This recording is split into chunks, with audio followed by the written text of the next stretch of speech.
Bonjour, bienvenue sur cette vidéo où je vais vous parler de choix d'investissement. Je vous propose ici un exercice pour vous aider en fait à mettre en pratique deux critères que vous connaissez certainement déjà, sinon il ne faut pas commencer par l'exercice, qui sont le critère du tri et de la vanne. Dans la théorie, généralement on comprend bien, ce sont des mathématiques financières, de l'actualisation.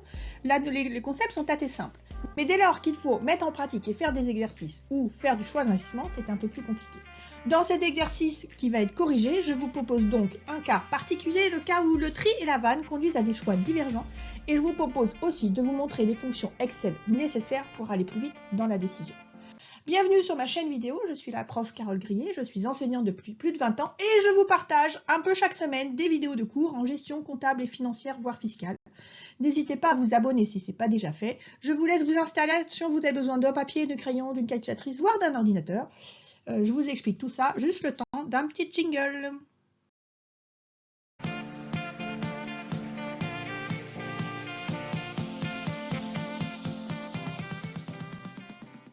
En fait, qu'on ne part pas d'un exercice compliqué, c'est ce qu'on va faire avec qui va être intéressant. Donc ici, on a deux projets d'investissement. On part sur deux projets d'investissement qui sont exclusifs, donc c'est soit l'un, soit l'autre. On a un investissement initial qui est identique, 1 million d'euros, donc 1000 kg, et ils rapportent des flux de trésorerie, donc ils vont nous rapporter pendant 3 ans. 1, 2, 3, c'est les années. On va se poser la question, on a deux projets, on est obligé d'en choisir un, lequel des deux est-ce qu'on choisit? On va prendre une première hypothèse dans laquelle l'entreprise a défini par rapport à ses coûts de capitaux propres, ses actionnaires, etc., une rentabilité attendue de 8%, et une deuxième hypothèse où l'entreprise attend une rentabilité de 12%. À vos calculatrices, on va donc réaliser cet exercice. Les critères qu'on va utiliser, c'est le tri ou le tir, le taux de rentabilité interne ou le taux interne de rendement. Et on va voir comment est-ce qu'on l'utilise avec la fonction Excel. Honnêtement, c'est le plus simple, surtout quand on est ici sur un exercice assez court en termes de flux de trésorerie futur. Sur des investissements, de toute façon, on a tendance à essayer d'identifier les flux de trésorerie future sur 3 voire 5 ans maximum, on va rarement au-delà. Comment est-ce qu'on utilise la fonction tri sur Excel? Vous tapez égal tri et en fait, vous allez sélectionner tous les flux. Donc, on part d'un tableau ici Excel. Donc, j'ai mis première ligne les années 0, 1, 2, 3 en disant que aujourd'hui c'est 0. Donc, aujourd'hui, on investit 1000 kg. Après, on va avoir 300, 500, 600 kg. Projet A, projet B. Et donc, on va rajouter une colonne, hop, et on calcule le tri. Donc, le tri, c'est la fonction tri. Et je vais sélectionner mes 4 cases ici, les flux de 0, 1, 2, 3, 4. On obtient donc un taux de rentabilité interne de 16,79% pour le projet A et de 18,46% du projet B. On va donc, a priori, avoir tendance à investir dans le projet qui a un taux de rentabilité le plus important, ici 18,46% pour le projet B. Jusque-là, tout va bien, la fonction tri, honnêtement, sur Excel est très facile à utiliser. Le deuxième critère, et c'est là où ça va se corser un peu, la vanne. Déjà, passer un peu de temps à vous expliquer comment fonctionne la vanne sous Excel. Elle existe, la fonction vanne existe, mais la difficulté, c'est de savoir comment est-ce qu'elle est paramétrée. Et il faut faire attention, c'est que sous Excel, la fonction vanne, c'est la somme des flux de trésorerie actualisés une période avant le premier flux. Ça veut dire quoi? Ça veut dire que si vous calculez la vanne avec les flux qu'on a mis précédemment, donc avec un flux de moins 1000 kg en 0, il va vous calculer la vanne en n-1.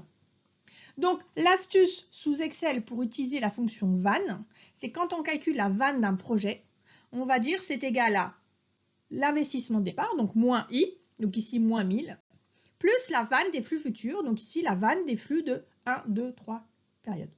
Donc toujours faire attention, lorsqu'on utilise des fonctions sous des logiciels, à connaître quand même les paramétrages, puisque on n'a pas tout à fait la même chose entre la théorie et la pratique. Donc ici, faites attention. Le critère de la vanne, si on veut vraiment calculer une vanne qui est la somme des flux de trésorerie actualisés, et qu'on commence à 0, eh bien, il ne faut pas prendre tous les flux, il faut prendre que les flux futurs. On va donc mettre en application. Première hypothèse, on nous dit on attend une rentabilité de 8%. C'est le taux d'actualisation qu'on va prendre sur cette vanne. Donc, je repars du même tableau que précédemment. Donc, je suis toujours en kilo-euros. Et je vais calculer la vanne. Donc, on a dit une vanne à 8%. Je ne fais pas des euros, c'est des kilo-euros. Donc, on va mettre un kilo. Voilà, pardon. Je vais donc sélectionner sur celui qui a la vanne la plus élevée. Donc, ici, c'est le projet A. On va faire la deuxième hypothèse pour voir ce que ça donne.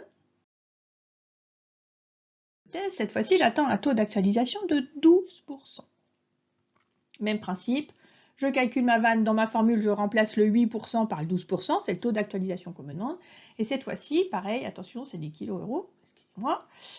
Et on va cette fois-ci sélectionner le projet B. Donc d'un côté, j'ai le tri qui me dit le projet B, de l'autre côté, j'ai une vanne à 8% qui me dit le projet A et une vanne à 12% qui me dit le projet B. Et bien la question, c'est qu'est-ce que je choisis? Alors, on se rend compte ici qu'on a des critères divergents et des critères divergents, même sur un même critère, en fonction du taux d'actualisation qu'on prend. Donc, on va faire une petite conclusion, tout ça, sur ce qu'il faut retenir. Choisir, en fait, ce que je vous propose ici, c'est j'ai fait évoluer la vanne en fonction du taux d'actualisation pour vous montrer ce à quoi ça donne. Donc nous, on a calculé à 8%, donc si on prend ici 8%, on se rend compte que c'est bien le projet A, et après on a calculé à 12%, et là c'est le projet B. Et si on regarde, en fait, on a une vanne qui passe pour le projet A de positif à négatif entre 16 et 17%. C'est là qu'on a notre tir. Et pour le projet B, c'est entre 18 et 19%. C'est là qu'on a notre tir. Si on représente graphiquement l'évolution de ces vannes, on obtient le graphique suivant. On se rend compte qu'en fonction du taux de rentabilité attendu, et donc du taux d'actualisation des flux qu'on utilise, les choix entre le projet A et le projet B change. Alors on pourrait, c'était pas l'objectif de l'exercice, on pourrait calculer le taux où on a équivalence entre les deux vannes. Donc ça c'est quand vous faire un peu de calculatoire, vous pouvez essayer. En commentaire, si vous arrivez à calculer le taux qui permet le taux qui permet d'avoir égalité entre la vanne du projet A et la vanne du projet B, le taux d'équivalence entre les deux projets. Ça c'est un bon exercice pour faire des mathématiques financières. N'hésitez pas à me le mettre en commentaire. S'il y a des réponses, je vous mettrai la réponse également en commentaire. Donc on revient. Ici, pour tout projet qui est à peu près sur un taux de rentabilité attendu inférieur à 10%, on va privilégier le projet B. Pour si le taux de rentabilité attendu est supérieur à 10%, on va plutôt... Pardon, c'est l'inverse. Inférieur à 10%, on va privilégier le projet A, et supérieur à 10%, on va privilégier le projet B.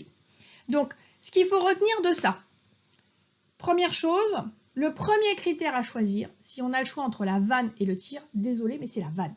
C'est la valeur actuelle nette qui est le critère à privilégier, c'est celui qui a le plus de sens par rapport à l'entreprise. Deuxième chose, la vanne doit toujours s'annoncer avec le taux d'actualisation. On se rend compte que la vanne n'a de sens que si on indique le taux d'actualisation, puisque dès lors qu'on change le taux d'actualisation, la vanne change. Donc, lorsqu'on dit la vanne de tel projet est tant, il faut absolument donner le taux d'actualisation. Et donc, rien ne sert pour une entreprise d'attendre un taux de rentabilité le plus élevé possible. Il faut savoir que le taux de rentabilité attendu dépend en particulier des sources de financement de l'entreprise, de la pression éventuellement aussi des actionnaires, et que c'est une notion propre à l'entreprise. Si on fixe un taux trop important, et en fait, on va avoir très peu de projets qui vont être éligibles, voire pas du tout, et donc on n'investira pas. Donc, on pourrait être tenté de dire, je prends forcément le projet qui a le taux de rentabilité le plus important, mais en fait, tout va dépendre de l'inflation, des taux de rentabilité, des capitaux propres. Donc, deux conclusions par rapport à cet exercice. 1, on privilégie toujours la vanne. 2, lorsqu'on donne la valeur de la vanne, on y associe forcément le taux. Cet exercice, ce premier exercice que je vous propose de choix d'investissement avec 2 critères divergents, vous voyez que la mise en œuvre des calculs n'est pas forcément compliquée dès lors qu'on sait utiliser Excel et qu'on connaît le paramétrage des fonctions Excel. C'est important de le connaître. Si vous avez apprécié cette vidéo, n'hésitez pas à me laisser un petit pouce, c'est toujours bien. Vous pouvez évidemment vous abonner pour retrouver des prochains exercices de choix d'investissement. Et puis je vous rappelle, si vous voulez vous entraîner, vous pouvez calculer le taux d'équivalence entre la vanne du projet A et la vanne du projet B. Vous mettez ça en commentaire et je vous réponds après. Bon courage et à bientôt!